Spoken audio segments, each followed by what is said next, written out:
Hey, what's up? This is Doug with Design 8 Studio with a real quick tip about a possible way, a likely helpful way to rescue a failed print. So let's say that you're printing something, it's a really big print, and say you had a power outage and you're needing to get back into it. Now, some printers do better at this than others. But for those that don't have a really stellar support for resuming after a power failure, if you're using OrcaSlicer, and maybe I should say this is the Rescue a Failed Print OrcaSlicer edition, and there may be a way to do this in other slicers, but I've tested it and I know that it works in OrcaSlicer. So I've got an OrcaSlicer project that I sliced and suffered a power failure situation. So I'm opening up the project from which I produced the G-code for the failed print. And the way this works is that there is both a global tab and an objects tab, and under the global tab you can go into others and make sure that your bed adhesion tricks like a skirt are turned off, and that way you're not going to wind up having a skirt or brim happen on the first rescue print layer.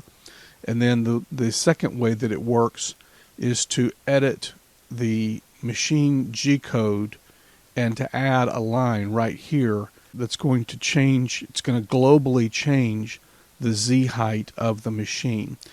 Now, I measured with calipers and found that the height of the completed amount of print was at 5.8. So there is a layer that would be listed as a layer height of 6. That would be the next layer up.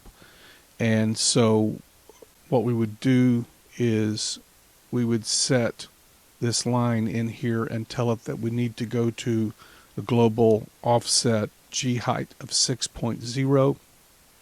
So this is the set underscore G code underscore offset Z equals 6.0, and then there's a move equals 0 after that. So that goes in. And then what you would do is lop off the 5.8 worth of material that has been printed already. So for example, back in object editing mode, click on this object, go to move, and you'll see that its current Z height, which this is based on the center of the item, is 10.24. So with some quick arithmetic, you realize it needs to be set on 4.44. And so that's simply subtracting the 5.8 millimeters that's already been printed. And so when it slices, it will slice it as though it's printing these things on the bed, but because of this global offset, when it actually goes to print, it will print at a modified Z height of 6.0.